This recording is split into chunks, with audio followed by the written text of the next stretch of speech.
اللہ تعالیٰ نے دنیا میں جن کاموں سے روکا ہوا ہے وہی کام جنت میں انعام کے طور پہ آپ کو ملنے والے ہیں. ٹھیک ہے, جن جن چیزوں سے روک دیا ہوا ہے تو سر وہ روکا اسی لیے ہے کہ تھوڑی دیر صبر کر لو, تمہاری انسٹنکٹ میں ان ساری چیزوں کی محبت میں نے ڈال دی ہے, لیکن اس کو پورا کرنے کا موقع یہ دنیا نہیں ہے, وہ آخرت ہے. دنیا میں میری مان کے نا اپنی انسٹنکٹ کے خلاف چلو, تھوڑی دیر کے لیے صبر کر لو, روزہ کھل جائے گا. یہ دنیا میں بھی ہم نے ایک بڑا روزہ بھی رکھا ہوا ہے جس میں ہم نے حرام سے بچنا ہے, اور اس کی افطاری جنت میں ہوگی. روزے کے دوران آپ کھا پی سکتے ہیں, تو روزے کے بعد کھاتے پیتے کیوں ہیں؟ اس لیے کھاتے پیتے ہیں کہ بس اب وہ اللہ نے جو آزمائش تھی وہ ختم کر دی. اس طریقے سے دنیا میں اللہ نے جن چیزوں سے روکا ہوا ہے یہ ساری چیزیں حلال ہو جائیں گی, لیکن یہ لال اس کے لیے ہوں گی جس نے روزہ رکھا ہوگا, اسی کی افطار ہوگا. کھوجے کا تو نہیں ہوگا, اس کی تو پھینٹی لگ جائے گی. اسی لیے میں کہتا ہوں دنیا آپ اللہ کی مرضی کی گزاریں, آخرت آپ کی مرضی کی ہوگی. اور اگر دنیا آپ نے اپنی مرضی کی گزاری پھر آخرت آپ کی مرضی کی نہیں ہوگی, پھر ولیعوذ باللہ تعالی اللہ کی مرضی کی ہوگی, جو اللہ کے وعدے ہیں اپنے پیغمبروں کے ذریعے کہ جو میرے نافرمان ہیں میں انہیں عذاب دوں گا. اللہم اجرنا من النار, اللہم اجرنا من النار, اللہم اجرنا من النار. سورہ آل عمران میں بھی ہے نا, زُيِّنَ لِلنَّاسِ حُبُّ الشَّهَوَاتِ مِنَ النِّسَاءِ, اور اس کے بعد کافی چیزیں اللہ نے گنوائی ہیں کہ اللہ تعالیٰ نے مزین کر دیا ہے انسان کے لیے, یعنی دنیا کی جو اٹریکٹفل چیزیں ہیں ان میں سے عورتیں ہیں, مال ہیں, بیٹے ہیں, سونا چاندی کے یعنی ڈھیر ہیں, اور نشان زدہ گھوڑے ہیں, برانڈڈ کاریں ہیں آج کل کے دور میں. تو یہ ساری کی ساری چیزیں اللہ تعالیٰ نے ان کی محبت ڈال دی ہے, لیکن یہ محبت اللہ کو کراس نہ کر جائے, لمیٹڈ رہے. ان لمیٹڈ ہوگی جنت میں, جنت میں زندگی بھی ان لمیٹڈ ہے, نعمتیں بھی ان لمیٹڈ ہے. یہاں تو پابندی ہے آپ کے اوپر چیزوں کی, تو یہ اللہ نے اس لیے رکھی ہیں کہ آپ کو جنت کی قدر ہی تب آنی تھی کہ جب آپ کے دل میں ان چیزوں کی طرف رغبت پائی جاتی ہو. اگر آپ کو پیاس ہی نہ لگے تو ٹھنڈے پانی کی رغبت کیا ہوگی؟ پیاس کے بعد ہی قدر آئے گی نا. تو دنیا میں اللہ تعالیٰ نے یہ ساری چیزیں جو اٹریکٹ فل تھیں وہ رکھیں, اس کے بعد اللہ نے آزمایا اس حد کو کراس نہیں کرنا, یہ حد کو کراس کرنے کا موقع تمہیں دوں گا اور ہمیشہ کے لیے دوں گا, بس تھوڑا سا روزہ رکھ لو, آخرت میں افطار کروا دوں گا. اور جب وہ افطار ہوگا تو پھر آپ جو مرضی کریں. قرآن پاک میں کئی جگہ ہے نا کہ جنت میں ہر وہ چیز ہے جو تم چاہو گے. صحیح بخاری مسلم میں حدیث ہے, جنت میں اللہ تعالیٰ فرماتا ہے میں نے اپنے بندوں کے لیے وہ نعمتیں تیار کر رکھی ہیں جو نہ کسی آنکھ نے دیکھی, نہ کسی کان نے سنی, نہ کسی کے دل پہ کھٹکا گزرا. پھر نبی علیہ السلام نے سورہ السجدہ کی آیت تلاوت کی کہ میں نے اپنے بندوں کے لیے ان کی آنکھوں کی ٹھنڈک نعمتیں جنت میں چھپا کے رکھی ہیں. میں اکثر کہتا ہوں کہ انسان کے پاس سب سے بڑی جو خواہش ہے نا انسان کی, نمبر 1 یہ ہے کہ مجھے موت نہ آئے, نمبر 2 مجھے کوئی تکلیف نہ آئے, نمبر 3 میں بوڑھا نہ ہوں, ہمیشہ انجوائے کرتا رہوں ینگ ایج. یہی ہے نا 3 خواہشات. اگر یہ 3 چیزیں دنیا میں آپ کو مل جائیں تو سر خدا کو پھر کس نے رسپانس کرنا ہے؟ آپ سے میں بھی پوچھ لیتا ہوں, اگر آپ کو کوئی مصیبت پریشانی نہ آئے, آپ بوڑھے نہ ہو اور آپ کو موت بھی نہ آئے, تو خدا آپ کی ضرورت ہی نہیں. اور خدا میں یہی کوالٹیز ہیں کہ اس کو موت نہیں آتی ہے, اس پہ کبھی زوال نہیں آتا, اس لیے خدا کسی کا محتاج نہیں ہے نا.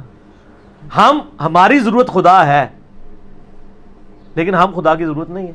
اللہ کہتا ہے میں غنی ہوں. اور جنت میں آپ کو یہ تینوں خواہشات اللہ نے جنت میں جاتے ہی جو آپ کو پہلے سمجھ لینا 3 جو تمغے ملنے ہیں نا وہ یہی ہیں. صحیح مسلم میں حدیث ہے, اعلان ہوگا جنتی ہو تمہیں مبارک ہو. جنت میں انٹر ہوتے ہی آج کے بعد کبھی مرو گے نہیں, ہمیشہ زندہ رہو گے. اور بخاری مسلم میں حدیث ہے کہ موت کو مینڈے کی شکل میں میدان محشر میں لا کے قتل کر دیا جائے گا. جنتی خوش ہوں گے کہ اب موت آنی نہیں ہے, اور دوست کی کہیں گے وہ کاش ہمیں موت آ جاتی. دوسری خوشخبری ملے گی, صحیح مسلم میں حدیث میں الفاظ ہیں, آج کے بعد کبھی بوڑھے نہیں ہوگے, ہمیشہ جوان رہو گے. تیسری خوشخبری ملے گی, آج کے بعد کبھی تم بیمار نہیں پڑو گے, ہمیشہ تندرست رہو گے. 30 سال عمر ہوگی ہر جنتی کی اور 30 ہی رہے گی. اور چوتھی خوشخبری اتنی بڑی ہے کہ آج کے بعد اللہ تم سے ناراض نہیں ہوگا, ہمیشہ ہی راضی رہے گا. یعنی جنت میں جو مرضی کرو ناراضگی اللہ کی ہو ہی نہیں سکتی, کیونکہ جنت میں یہاں شراب حرام ہے، وہاں شراب جائز ہے. آپ کون سی نافرمانی دنیا میں چھوڑ سکتے ہیں؟ وہ جنت میں آپ کو گارنٹی دیتا ہوں آپ کر سکتے ہیں. تو اللہ نے کہاں سے ناراض ہونا ہے؟ نماز ہی کوئی نہیں. آپ کہیں گے نا دنیا میں سب سے بڑی نافرمانی ہے کہ میں نماز چھوڑ دے. جنت میں کوئی نماز نہیں ہے. کوئی کہتا ہے شراب سب سے بڑی ہے، تو پئیں سر جتنی مرضی پئیں. کوئی کہتا ہے عورت کی طرف رغبت ہے، تو سر جتنی مرضی عورتیں. ٹھیک ہو گیا. لیکن یہ روزہ ادھر رکھنا پڑے گا. اور یہ اللہ تعالیٰ نے ویسے آزمائش میں ڈالا ہے، اس میں کوئی شک نہیں ہے. صحیح مسلم میں حدیث ہے کہ نبی علیہ السلام فرماتے ہیں اللہ تعالیٰ نے جنت کو ناگوار چیزوں سے ڈھانپ رکھا ہے. جنت تک پہنچنے کے لیے بڑی ناگواری آپ کو ہوگی. اور دوزخ کو خوشنما چیزوں سے ڈھانپ رکھا ہے. یعنی دوزخ کے اوپر تو کڑگا لگا ہوا ہے، ہر بندے ہی ادھر بڑھے گا. اور جنت والا بندہ سوچے گا 10 بار یار بڑا اوکھا راستہ ایک کون کر سکتا ہے جی. یہ حدیث مسلم شریف میں. اس کی ایکسپلینیشن ایک حدیث ہے ابو داؤد میں، سنن نسائی کے اندر، سنن ابن ماجہ میں، بڑی ڈیٹیل حدیث ہے. یہ ساری حدیثیں آپ کو مشکات کی تیسری جلد میں جنت والے چیپٹر مل جائیں گی. وہ بڑی مزے کی حدیث ہے کہ اللہ تعالیٰ نے جب جنت کو پیدا فرمایا نا تو حضرت جبرائیل کو کہا ذرا جنت دیکھ کے آؤ. وہ آئے کہتے ہیں یا اللہ کیا بات ہے، مجھے تو نہیں لگتا کوئی بندہ سر دھڑ کی بازی نہ لگا دے جنت میں پہنچنے کے لیے. مجھے لگتا ہے یہ سارے لوگ ہی جنت میں پہنچ جائیں گے کیونکہ جگہ ہی بڑی زبردست ہے. اللہ نے فرمایا اچھا. پھر اللہ نے جنت کو ناگوار چیزوں سے ڈھانپ دیا. دنیا میں نمازوں کی مشقت، بیوی بچے ماں باپ کے ساتھ حسن سلوک کی مشقت، حلال و حرام کے فرق کی مشقت، روزوں کی مشقت، کتنی مشقتیں ہیں، شریعت کی پابندیاں. اللہ نے فرمایا اب جا کے ذرا جبرائیل دیکھو. واپس ہے، انہوں نے کہا اللہ تیری عزت کی قسم مجھے نہیں لگتا کوئی بندہ جنت میں پہنچنے میں کامیاب ہوگا، اتنی ہرڈلز رکھ دی ہیں تو نے. اللہ نے فرمایا اچھا اب دوزخ کو دیکھو. دوزخ کے کہتے ہیں یا اللہ تیری عزت کی قسم کوئی بندہ بھول کے بھی کوشش نہیں کرے گا کوئی ایسا کام کرے کہ ادھر آئے، یہ تو بڑا عذاب ہے. پھر اللہ تعالیٰ نے دوزخ کو ڈھانپ دیا دنیا کی خوشنما چیزوں سے، اٹریکٹفل چیزوں سے، شہوات سے. کہا جبرائیل اب دیکھو.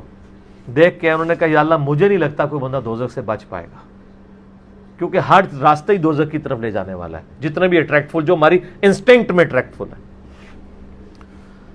لیکن سب تھوڑا سا روزہ رکھ لیں سب کچھ ختم ہو جائے گا. صحیح مسلم میں حدیث ہے اللہ تعالیٰ دنیا میں جس نے یاشی کی زندگی گزاری ہوگی نا قیامت والے دن اللہ تعالیٰ نا اس کو بلوائے گا اور کہے گا فرشتوں ذرا اسے ایک پھیرا لگاؤ نا دوزخ کا، کیونکہ دنیا میں بڑا کہا گیا ایک ہی پھیرا لگنا ہے. کہتے ہیں نا لوگ. سورہ فرقان میں اللہ فرماتا ہے کہ دوزخ تھوڑی دیر کے لیے ہو یا زیادہ دیر کے لیے بڑی بری جگہ ہے رہنے کی. یہ مسلمان ہے جو بدماشی کے ساتھ کہتا ہے خیر ایک پھیرا ہی لگے گا، اور حالت اس کی یہ ہے کہ موم بتی کے فلیم میں 10 سیکنڈ کے لیے یہ ہاتھ نہیں رکھ سکتا. اور بخاری مسلم کی حدیث ہے کہ آخرت کی آگ دنیا کی آگ سے 70 گنا زیادہ تیز ہے. اور جس کی یہ اوقات ہے کہ وہ دنیا کی آگ کے اوپر صرف ہاتھ نہیں فلیم کے اوپر رکھ سکتا، وہ آگ کے اندر جلنے کے لیے تیار ہو جائے. تو یہ کہانیاں صرف اپنے آپ کو کرائی نہیں ہے انہوں نے.